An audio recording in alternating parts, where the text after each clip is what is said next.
Hey everybody, welcome back. Steve Atkinson here with you again. Last time we were here, I did this drawing for you, kind of an urban sketch thing using Google Maps. Everybody seemed to enjoy it, and I did ask if you were interested in me color this particular drawing, and a lot of you said yes, so you asked for it.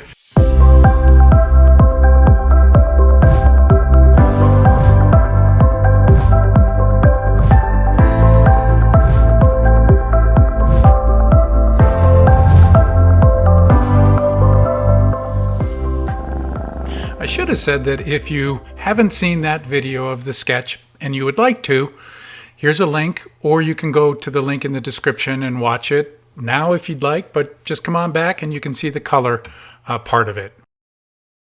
This is the sketch as it ends up being colored. But before I do that, I know I'm going to get a lot of questions from you about what colors I use on my watercolor palette, and I'll go over that. And I'll go over some of the techniques that I use whenever I'm using this watercolor wash over ink. But if you don't want to watch that, just go ahead and skip ahead. There's links in the video description for the timeline, and nobody's judging. Here is my palette that I'm using in this particular painting, and as you can see, it corresponds perfectly with what my palette is. So let's just go over this real quick. I have a puddle of white gouache so that I can make any of these colors opaque if I want to. Cadmium yellow light, cadmium orange hue, cadmium red medium hue, quinacridone magenta, blue violet, ultramarine blue, phthalo blue, phthalo green, jadeite, sap green, green apatite genuine, phthalo yellow green, Mars yellow, which is very similar or the same as, let's say, a yellow ochre, transparent brown oxide, sepia, Payne's gray, and indigo. Now, I didn't use all of these colors in this tutorial, but the ones that I did use, the yellow, just a little bit of the orange, some of the red, and definitely the quinacridone magenta. It's kind of the pink that I put in the building.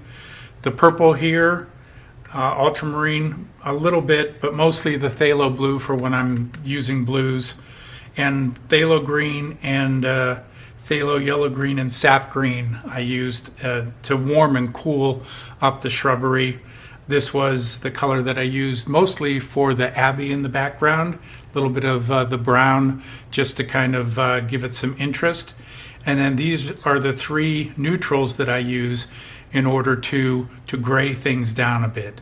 And so I don't think I used the Payne's gray, I used the sepia and the indigo on this. All right, so let's go ahead and dive in. Oh wait, one more thing. Let me just talk a little bit about a couple of the techniques you'll see me use here.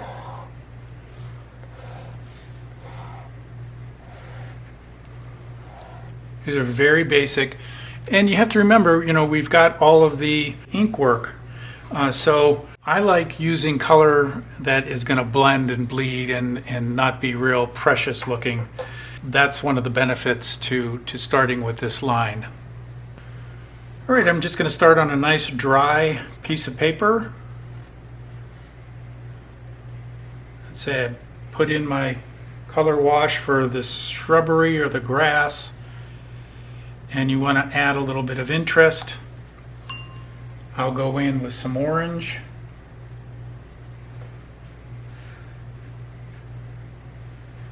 Let it do its thing. Try not to scrub it around too much. Just let them blend and bleed into each other. The second technique that I use is wet on wet. So I wet the paper. You'll see this when I first start working on the sky. I wet the paper so that it has a fair amount of water in it. And make sure that it has enough water. So I'll grab some of this ultramarine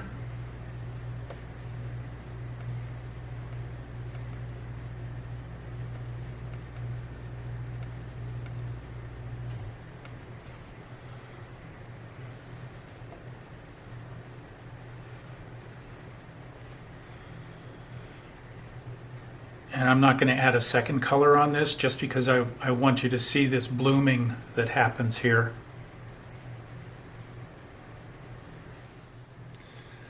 So there it is, all dried. Beautiful blending of colors, and when you pair that, with your line work, you're going to be real happy with it. Now, a lot of times I get questions about using just a pen. People don't want to get into using fountain pens. I get that. They're messy. But if you just want to use a regular ink pen, this is the best that I've found. This is the Uniball I. This is fine. And it's absolutely waterproof. You don't have to worry about it bleeding on you or being at all water soluble. This is a terrific pen. If I want to go out with something just really quick and don't want to have all the other stuff with me, I will go ahead and use this almost every time. So Uniball I comes in a lot of different colors. This happens to be black. All right, the other question that I get, that I know I'm going to get, is how do you spatter? How do you get those little dots on your paper? It's very simple. You just load up your brush and give it a tap. I like the big dots. You can get smaller dots depending on how you hit it. Love the spatter. Enough already. Let's get into doing this sketch. Jeez, settle down. Here we go. All right, we're going to go ahead and pop into this. One thing that I do know before I start is I don't like my colors to be oversaturated, so I like them a little bit on the pastel-y side. Sometimes I've done them and they're just way too colorful. This thing is cartoony enough, and I'm going to start because I know that I want this church to pop off, so I'm going to start with the deep blue sky back here. All right. Some cerulean blue here.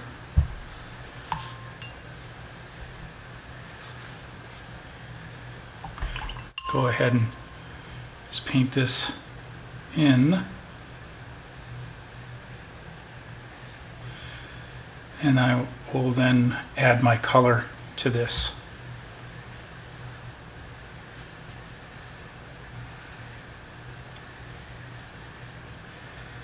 All right.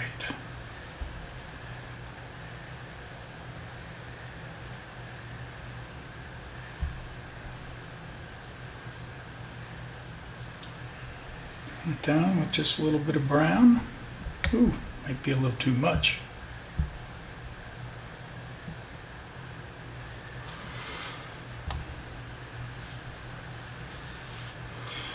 This will probably be the darkest wash I put down.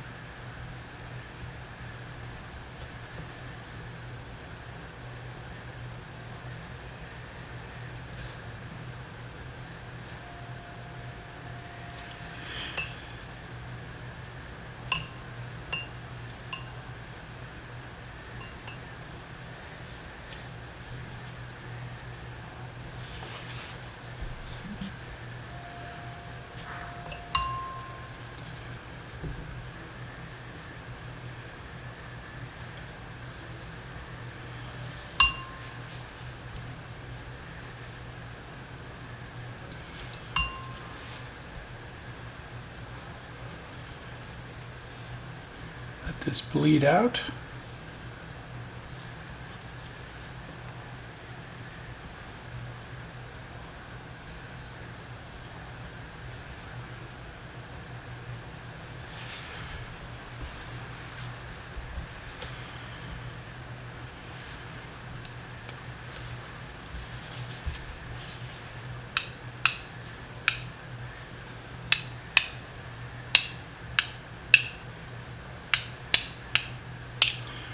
I like putting a little bit of the sky spattered into the buildings. There we go. Let's keep working back on this abbey area.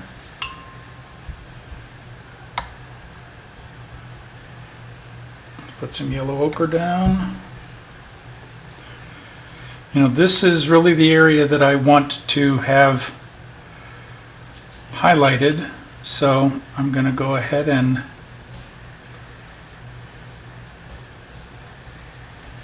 add this in.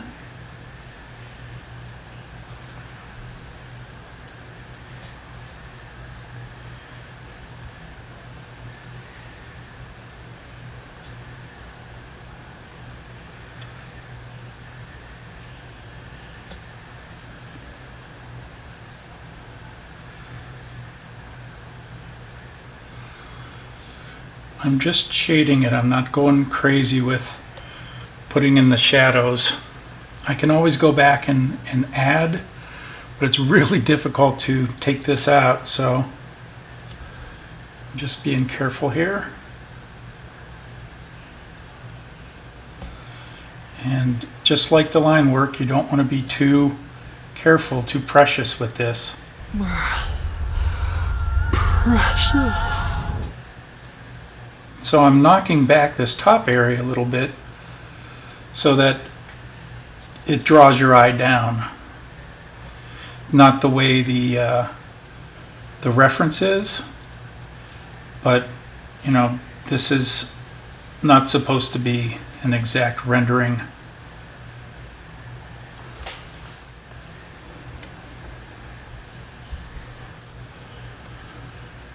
Roof's up here.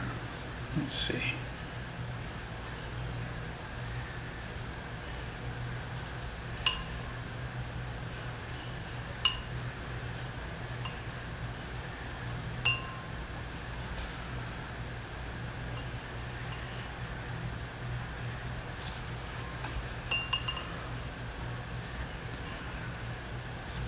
Take and soften that up a little bit.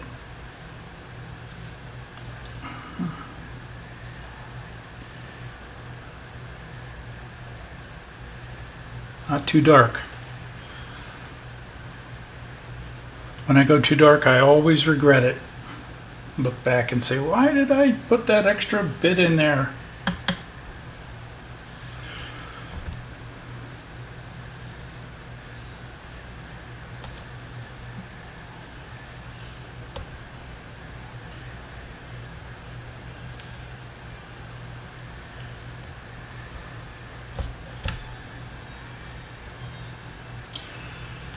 You know, these doors are dark.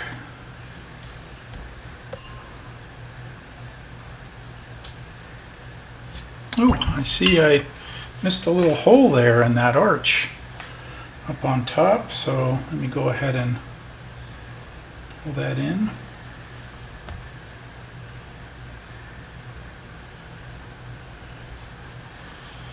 All right.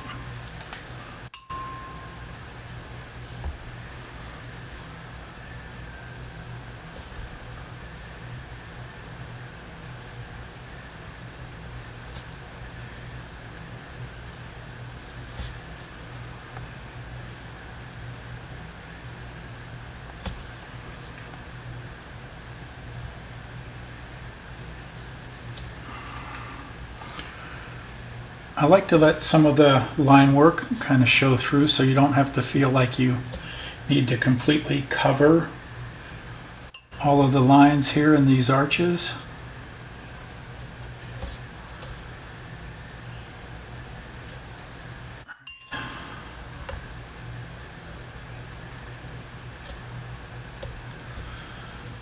I'm going to go ahead and add in just a little bit of yellow here. Going to cover everything, but I do want to warm this up back here a little bit.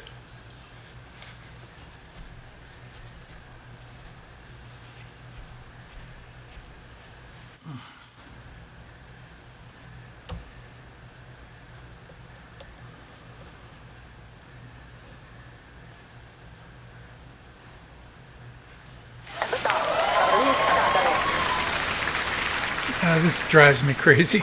I'm going to go ahead and speed this up. This is about 400%. You can still see everything that I'm doing, but you don't have to suffer through just being as slow as it is.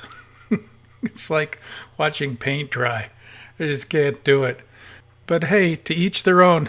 If you want to watch it at regular speed, just slow it down to like 25% and turn the sound off, because that'll drive you crazy too. But on this building that I'm working on, I started with the quinacridone magenta right there, and I've mixed in a little bit of the cadmium red medium and a little bit of the purple as it goes kind of away from the light and more into the shadows. Doing a little spatter there. Easier to do it now. And once I get that in and it's dry, I start on the other building, and I decide that I'm going to do that building purple with some blue in it, and then the shutters would echo that pink that's over on the other side of the buildings on the other side there. So yeah, just started with the purple, washing in a little bit of the quinacridone magenta, and then I'll go in with a little bit of blue and just give a bit of dimension to this.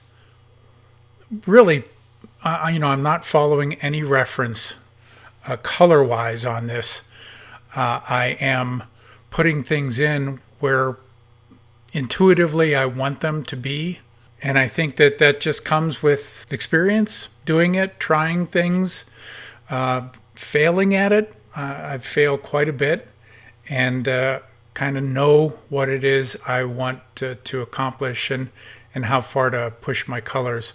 But on this paper, everything dries so much lighter than it goes down. Everything knocks itself back. And this is the Strathmore wet media paper. So darkening up the greens.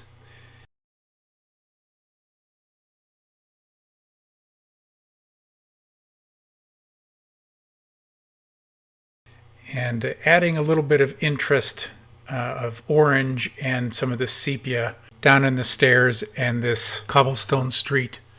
I don't want my viewer's eye getting drawn down there. So I put a warm gray and mix it up with a bit of a cool gray, and that will make it a little more interesting.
The next step, once I've got all the color in, is I take my Pitt artist pen.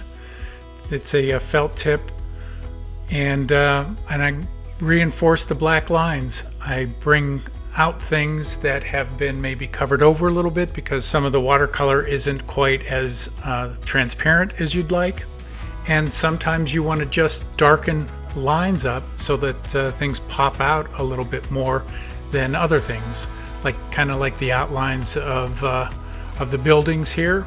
So the Abbey for one, and then the buildings on the left and on the right. I'll kind of outline them a little bit stronger so that it separates from the other layer that's going on behind it. It's not anything that I've done wrong or that you would do wrong. It's just that these watercolors, they're not completely transparent, especially like my Mars yellow. It's kind of semi-transparent. So once I do that, I use this jelly roll. It's a white pen, It's water soluble, and it gives a nice little white line, and then I can bring things out a little bit more and help to separate those layers. And if I don't like it, I can just take a little bit of water on my brush and brush it, and it'll come off. I like to do a little speckling with it and clean things up. It's not something that you absolutely essentially have to do, but I find that it really helps to kind of bring everything all together, and I like the way it looks. I do have another white marker that's going to be coming that I think does a better job than the Jelly Roll. I can't remember what it is right now, but I'll be posting it in one of my future videos, so keep an eye open for that.